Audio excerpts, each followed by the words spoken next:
आइए जानते हैं बिहार की हर छोटी बड़ी खबर सिर्फ 20 मिनट में। लेकिन उससे पहले आप हमें कमेंट में जरूर बताइए कि ये वीडियो आप बिहार के किस जिले और किस गांव से देख रहे हैं। और हाँ, अगर आप चाहते हैं कि ऐसी सटीक और तेज खबरें हर रोज आप तक पहुंचती रहें, तो अभी वीडियो को एक लाइक जरूर कर दीजिए और इसे अपने दोस्तों परिवार के साथ शेयर कर दीजिए ताकि बिहार की हर आवाज हर घर तक पहुंचे। बाहर मजदूरी की जरूरत नहीं, सम्राट चौधरी बोले। 5 साल में बिहार में रोजगार की गारंटी। उप मुख्यमंत्री सम्राट चौधरी ने कहा कि आने वाले 5 वर्षों में बिहार में रोजगार की नई संभावनाएं पैदा होंगी और मजदूरी के लिए बाहर जाने की जरूरत नहीं होगी। उन्होंने कहा कि न्याय यात्रा और प्रगति यात्रा के दौरान किए गए वादों को 2026 तक पूरा किया जाएगा। महिलाओं की अपील पर मुफ्त बिजली योजना लागू की गई है और 1.70 करोड़ उपभोक्ताओं का बिजली बिल शून्य हो गया है। रोजगार के लिए 1.56 करोड़ लोगों को आर्थिक सहायता दी गई है। बकरी पालन, दुकान और सिलाई जैसे कार्य करने वाली महिलाओं को 2 लाख रुपए की मदद मिलेगी। सभी प्रखंडों में डिग्री कॉलेज खोले जाएंगे। उद्योग लगाने वालों को 1 रुपए में जमीन दी जाएगी। समस्तीपुर को सेमीकंडक्टर उद्योग का जंक्शन बनाया जाएगा। बाबा बैठ जाइए, और भड़क गया बुजुर्ग। मंत्री की मीटिंग में हंगामा, आरोपों की झड़ी। गया जिले में भूमि सुधार जन कल्याण संवाद उप मुख्यमंत्री विजय कुमार सिन्हा की मौजूदगी में हंगामे में बदल गया। बोधगया कन्वेंशन सेंटर में आयोजित बैठक में मंत्री के सवाल पर भीड़ भड़क उठी और नारेबाजी शुरू हो गई। लोगों ने राजस्व अधिकारियों पर रिश्वतखोरी और मनमानी के आरोप लगाए। महिलाओं ने भी शिकायतें दर्ज कराईं। इसी बीच एक बुजुर्ग गुस्से में खड़े होकर चिल्लाने लगे। पीछे बैठे व्यक्ति ने कहा, बाबा बैठ जाइए। इस पर बुजुर्ग और भड़क गए और माहौल तनावपूर्ण हो गया।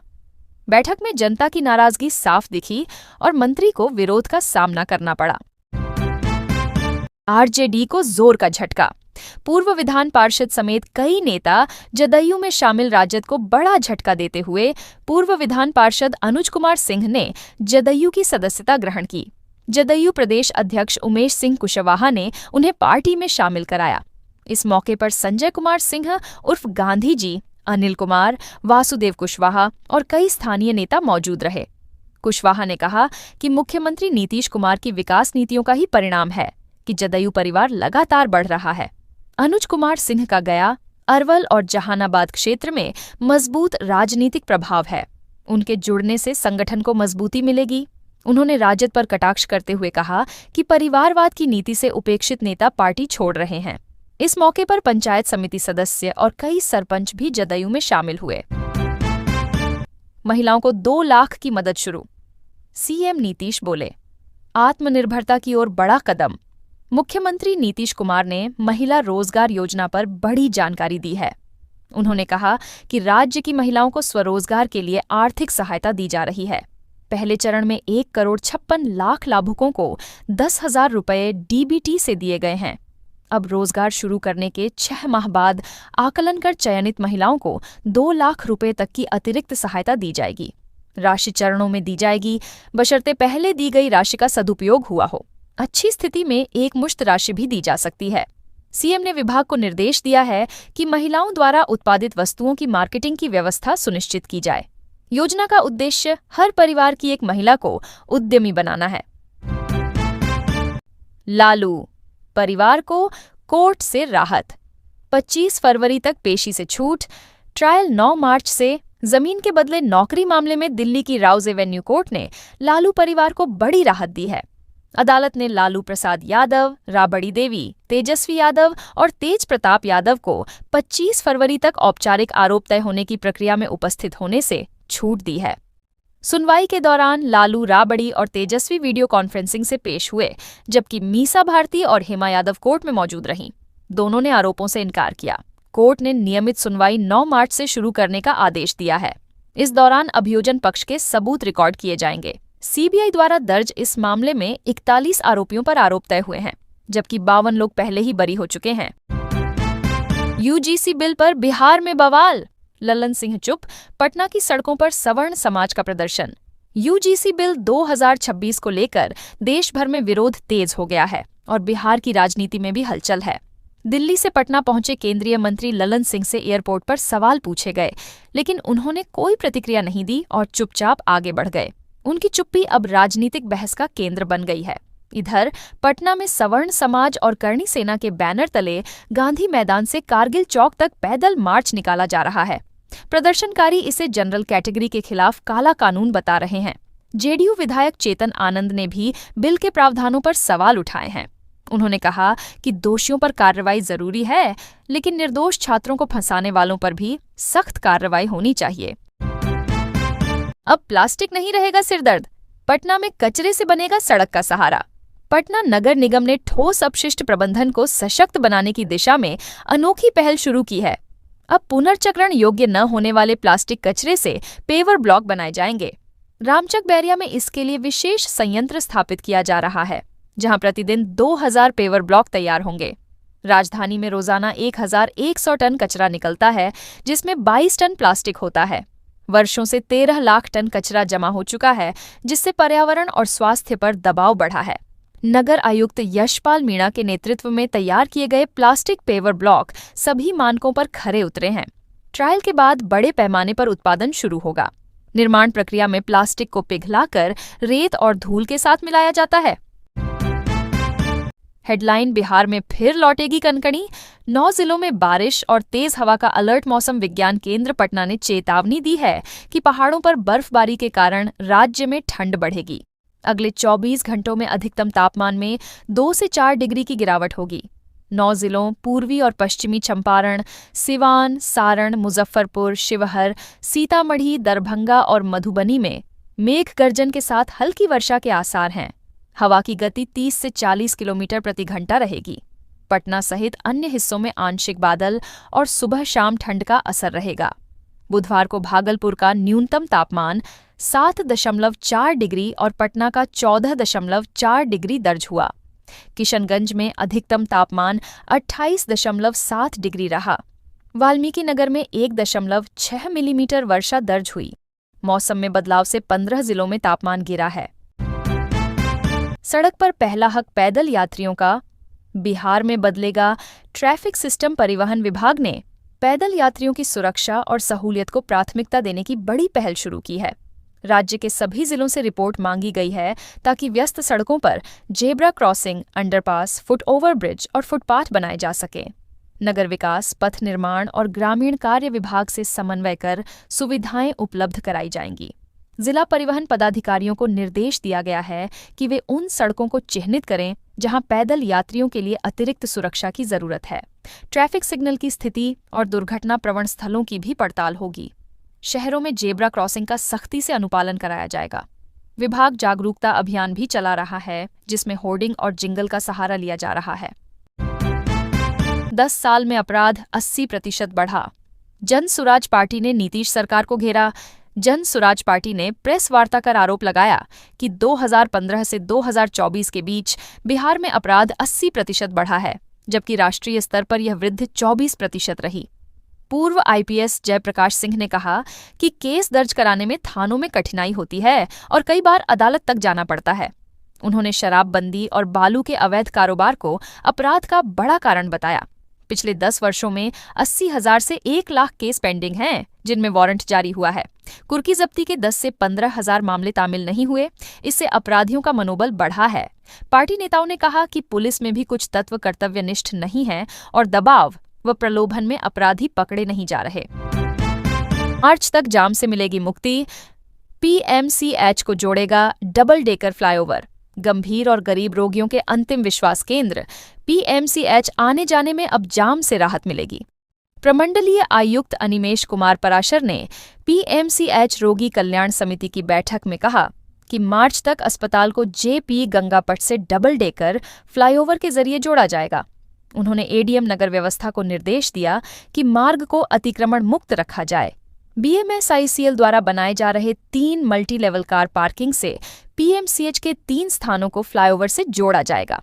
ट्रैफिक डीएसपी को अस्पताल के नजदीक पार्किंग व्यवस्था और प्रवेश निकास द्वार को अवरोध मुक्त रखने का आदेश दिया गया है। बैठक में अस्पताल की उपलब्धियों और भविष्य की योजनाओं पर चर्चा हुई। 2 नए भवनों में उत्कृष्ट चिकित्सा सुविधाएं विकसित की जा रही हैं। 168 करोड़ का निवेश। बिहार बनेगा इंडस्ट्रियल हब। 25 कंपनियों को मिली जमीन। बिहार में औद्योगिक विकास को नई गति देने के लिए उद्योग विभाग ने बड़ा कदम उठाया है। बिहाड़ा की परियोजना समिति की बैठक में 25 योग्य आवेदकों को 12.5 एकड़ औद्योगिक भूखंड और प्लग एंड प्ले शेड आवंटित किए गए। इन इकाइयों में IT/ITES, खाद्य प्रसंस्करण, वस्त्र उद्योग, प्लास्टिक और सामान्य विनिर्माण शामिल हैं। कुल 168.52 करोड़ रुपए का निवेश होगा और 1194 प्रत्यक्ष रोजगार सृजित होंगे। इसके अलावा अप्रत्यक्ष रोजगार भी मिलेंगे। जमीन पाने वालों में messrs Chemplast products, AD biomass energy, red cyber solutions और आरशब मल्टीग्रेन्स जैसी कंपनियां शामिल हैं।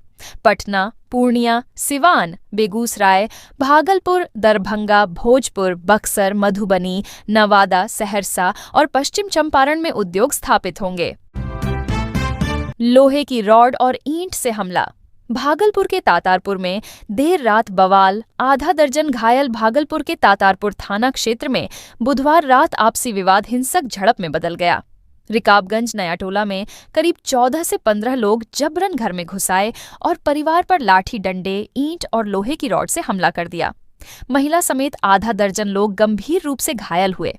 सभी को पहले सदर अस्पताल ले जाया गया, फिर हालत बिगड़ने पर जवाहरलाल नेहरू मेडिकल कॉलेज अस्पताल रेफर किया गया। घायलों में राजेंद्र मंडल, उनके पुत्र मुकेश, मुरारी मंडल, विकास की पत्नी रंजू देवी और पुत्र आकाश शामिल हैं। विकास मंडल के सिर में 3 टांके लगे हैं। मुरारी मंडल ने बताया कि कई बार 112 नंबर पर कॉल करने की कोशिश की गई, लेकिन फोन नहीं लग सका। बाद में परिजनों की मदद से सभी को अस्पताल पहुंचाया गया। प्यार में अंधी भतीजी, चाचा संग भागी। परिजनों ने रेलवे स्टेशन से पकड़ा। भागलपुर जिले के अजगैवीनाथ धाम से एक चौंकाने वाला मामला सामने आया है। बांका जिले के जिलेबिया मोड़ थाना क्षेत्र के एक गांव में चाचा और भतीजी के बीच प्रेम संबंध उजागर हुआ। बुधवार सुबह दोनों घर से भागकर शादी करने की नीयत से रेलवे स्टेशन जाने निकले। ट्रेन पकड़ने से पहले ही परिजनों ने उन्हें पकड़ लिया और पुलिस को सौंप दिया। बताया जा रहा है कि दोनों के बीच लंबे समय से नजदीकियां थीं, जिसकी भनक परिवार को नहीं लगी। जब दोनों को एक ही बस में देखा गया तो स्थानीय लोगों ने परिजनों को सूचना दी। परिजन बस का पीछा करते हुए स्टेशन पहुंचे। वहां रोकने पर दोनों ने हंगामा किया और भीड़ जुट गई। सूचना पर 112 पुलिस टीम पहुंची और दोनों को हिरासत में लेकर थाने ले गई। 2 करोड़ की मंजूरी। मुजफ्फरपुर के वार्डों में सड़क नाले का होगा निर्माण। मुख्यमंत्री समग्र शहरी विकास योजना के तहत वित्तीय वर्ष 2025 से 26 में मुजफ्फरपुर नगर निगम क्षेत्र की आधारभूत संरचना को मजबूत करने के लिए 11 योजनाओं को प्रशासनिक स्वीकृति दी गई है। इन पर कुल 2 करोड़ 3 लाख रुपए खर्च होंगे। डीएम सुब्रत कुमार सेन ने कहा कि 6 माह की समय सीमा में सड़क और नाले का निर्माण पूरा किया जाएगा। बुड़कों को निर्माण कार्य की जिम्मेदारी दी गई है। Ward 47 Shastri Nagar, ward 48 Kanhauli विशुनदत्त, ward 30 Aghoria बाजार और वार्ड 49 शक्तिनगर समेत कई इलाकों में सड़क और नाले का निर्माण होगा। इससे नागरिकों को जलजमाव से राहत मिलेगी और आवागमन सुगम होगा। योजनाओं के पूरा होने पर नगर निगम क्षेत्र में बुनियादी ढांचे को मजबूती मिलेगी। हर घर को मिलेगी डिजिटल पहचान। बक्सर में GIS मैपिंग से नई शुरुआत। बक्सर नगर परिषद ने शहर के नियोजित विकास और नागरिक सुविधाओं को आधुनिक बनाने की दिशा में GIS बेस मैप और संपत्ति सर्वेक्षण कार्य की शुरुआत की है। मुख्य पार्षद कमरुन्निशा, उप मुख्य पार्षद बेबी देवी और कार्यपालक पदाधिकारी कुमार रत्विक की मौजूदगी में इस परियोजना का शुभारंभ हुआ। पहले चरण में अत्याधुनिक GIS तकनीक से पूरे शहर का बेस मैप तैयार होगा। दूसरे चरण में डोर टू डोर सर्वे कर प्रत्येक घर को यूनिक हाउस ID दी जाएगी। इससे घरों की पहचान आसान होगी और सभी आंकड़े डिजिटल पोर्टल पर सुरक्षित रहेंगे। सर्वेक्षण में सड़कों, रेलवे लाइनों, नदी नालों, ऐतिहासिक स्थलों और खाली भूमि का सीमांकन भी होगा। इससे शहरी योजनाओं के क्रियान्वयन और राजस्व संग्रह में पारदर्शिता आएगी। तेल टैंकर से निकली शराब की खेप। दरभंगा में 2208 बोतल बरामद। चालक फरार। दरभंगा जिले में पुलिस ने देर रात इंडियन ऑयल अंकित टैंकर से विदेशी शराब की बड़ी खेप बरामद की। बेर चौक सिंघिया मार्ग पर कछुआ गांव के पास पुलिस ने टैंकर को रोकने की कोशिश की, लेकिन चालक अंधेरे का फायदा उठाकर फरार हो गया। तलाशी में टैंकर के तहखाने से 82 कार्टन में 2208 बोतल लगभग 828 लीटर विदेशी शराब बरामद हुई। इनमें रॉयल चैलेंज, रॉयल स्टेज और इकोनिक व्हिस्की के ब्रांड शामिल हैं। पुलिस ने टैंकर मालिक पश्चिम बंगाल निवासी राजकिशोर चौधरी और अज्ञात चालक के खिलाफ प्राथमिकी दर्ज की है। जब्त टैंकर को थाना लाया गया है और फरार तस्कर की गिरफ्तारी के लिए छापेमारी जारी है। अब घर बैठे मिलेगा गैस कनेक्शन। दरभंगा बना बिहार का पहला जिला। दरभंगा बिहार का पहला जिला बन गया है जहां piped natural gas (PNG) connection के लिए ऑनलाइन पंजीकरण की सुविधा शुरू हुई है। सांसद डॉक्टर गोपाल जी ठाकुर ने लहेरियासराय स्थित अपने कार्यालय में इस डिजिटल सेवा का शुभारंभ किया। बीपीसीएल ने दरभंगा शहर, बहेड़ी और बेनीपुर में गैस पाइपलाइन बिछाने का काम लगभग पूरा कर लिया है। जल्द ही ग्रामीण क्षेत्रों में भी विस्तार होगा। अब नागरिक घर बैठे आवेदन कर सकेंगे और आवेदन की स्थिति जान पाएंगे। पीएनजी में मीथेन गैस पाइपलाइन से सीधे घरों तक पहुंचती है, जो सुरक्षित और पर्यावरण अनुकूल है। ये पहल डिजिटल इंडिया और गो ग्रीन पेपरलेस अभियान को मजबूती देगी। सूची से बाहर योग्य परिवार। पीएम आवास योजना में गड़बड़ी पर पंचायत समिति का हंगामा। बेनीपट्टी प्रखंड के मेघदूतम टीपीसी भवन में प्रमुख सोनी देवी की अध्यक्षता में पंचायत समिति की बैठक में पीएम आवास योजना की गड़बड़ी सबसे बड़ा मुद्दा रही। सदस्यों ने आरोप लगाया कि कई पात्र परिवारों को अब तक योजना का लाभ नहीं मिला है और उनके नाम सूची से बाहर कर दिए गए हैं। बैठक में करहारा पंचायत में बिजली पोल लगाने और भूमि कैंप की मांग उठी। समदा पंचायत में मनरेगा भुगतान और बिजली पोल का मुद्दा सामने आया। नगवास पंचायत में बोरिंग और बिजली तार की समस्या बताई गई। अकौर पंचायत में पेंशन विवाद के समाधान की मांग हुई। ढंगा पंचायत में विवाह भवन के लिए भूमि एनओसी और अतिक्रमण हटाने की मांग की गई। परौल पंचायत में बिजली व्यवस्था सुधारने की बात उठी। बसैठ पंचायत में सभी वार्डों में सोलर लाइट लगाने की मांग हुई। मुरठ पंचायत में खराब सोलर लाइट और पीएचईडी कार्य में लापरवाही का मुद्दा सामने आया। बैठक में परौल पंचायत के मुखिया ने 4 पंचायतों को कलुआही प्रखंड में शामिल न करने का प्रस्ताव रखा, जबकि परजुआर पंचायत ने भी बेनीपट्टी में ही बने रहने की मांग की। अधिकारियों ने आश्वासन दिया कि पीएम आवास योजना समेत अन्य योजनाओं में गड़बड़ियों की जांच कराकर योग्य लाभार्थियों को लाभ दिलाया जाएगा। सोना चांदी की आसमान छूती कीमतें। शादियों और बजट की खुशियां फीकी सोने चांदी की लगातार बढ़ती कीमतों ने आम लोगों की चिंता बढ़ा दी है। नवहट्टा के ज्वेलरी बाजार में ग्राहकों की संख्या घट रही है। दुकानदारों का कहना है कि लोग आते हैं लेकिन कीमत जानकर बिना खरीदारी किए लौट जाते हैं। मध्यम और निम्न वर्ग के लोग इस महंगाई से सबसे ज्यादा प्रभावित हैं। रंजीत जायसवाल ने बताया कि बहन बेटी की शादी मार्च में है, लेकिन अब उपहार स्वरूप सोना चांदी खरीदना मुश्किल हो गया है। चांदी के छोटे छोटे आइटम भी महंगे हो गए हैं। गोपाल जी गोपेश ने कहा कि कुछ दिन पहले 10,000 रुपये में मिलने वाला पायल अब 30 से 35,000 रुपये तक बिक रहा है। छोटे कारीगरों के यहाँ भीड़ बढ़ गई है क्योंकि लोग पुराने जेवर पिघलाकर नए डिजाइन बनवा रहे हैं। नरेश प्रसाद शाह के अनुसार आने वाले दिनों में सोना चांदी खरीदना और कठिन हो सकता है। लगातार बढ़ती कीमतों ने न केवल व्यक्तिगत बजट को चुनौतीपूर्ण बना दिया है, बल्कि पारिवारिक और सामाजिक कार्यक्रमों पर भी असर डालना शुरू कर दिया है। सीमा क्षेत्र के युवाओं को मिला सुनहरा मौका। सीएपीएफ भर्ती पूर्व प्रशिक्षण से सपनों को पंख। भारत नेपाल सीमा क्षेत्र के युवाओं को सशस्त्र बलों से जोड़ने की दिशा में सशस्त्र सीमा बल की पहल रंग लाई है। सीतामढ़ी के सोनबरसा चौकी पर आयोजित नागरिक कल्याण कार्यक्रम के तहत सीएपीएफ भर्ती पूर्व कौशल विकास प्रशिक्षण का समापन हुआ। 24 से 28 जनवरी तक चले इस प्रशिक्षण में 400 प्रतिभागियों ने हिस्सा लिया, जिनमें से दस्तावेज और शारीरिक परीक्षण के बाद 260 युवाओं का चयन हुआ। प्रशिक्षण में दस्तावेज प्रक्रिया, शारीरिक दक्षता, लिखित परीक्षा और चिकित्सीय परीक्षण की जानकारी दी गई। उत्कृष्ट प्रदर्शन करते हुए 40 युवाओं ने सफलता हासिल की। समापन समारोह में कमांडेंट संजीव कुमार सिंह ने युवाओं को अनुशासन और राष्ट्र सेवा की भावना के साथ आगे बढ़ने का संदेश दिया। सफल प्रतिभागियों को प्रतियोगी पुस्तकें, डायरी और प्रमाण पत्र देकर सम्मानित किया गया। डबल इंजन सरकार का फायदा। नीतीश बोले, बिहार पर पीएम की विशेष कृपा। मुख्यमंत्री नीतीश कुमार ने जितवारपुर हाउसिंग बोर्ड मैदान में जनसंवाद कार्यक्रम में कहा कि 2005 से राज्य में विकास की रफ्तार तेज हुई है। केंद्र सरकार के सहयोग से शिक्षा, स्वास्थ्य, सड़क और बिजली में बड़ा सुधार हुआ है। उन्होंने कहा कि पहले शाम के बाद लोग घरों से निकलने में डरते थे, लेकिन अब भयमुक्त माहौल है। शिक्षा में 2.58 लाख शिक्षकों की बहाली हुई और स्वास्थ्य केंद्रों पर रोजाना 11,000 मरीज इलाज के लिए पहुंच रहे हैं। मेडिकल कॉलेजों और बड़े अस्पतालों का विस्तार किया जा रहा है। सड़क और पुल निर्माण से दूर दराज के इलाकों से 6 घंटे में पटना पहुंचना संभव हुआ। कृषि रोड मैप से खेती और पशुपालन को बढ़ावा मिला। 7 निश्चय योजना के तहत हर घर बिजली, पानी और सड़क की सुविधा दी गई।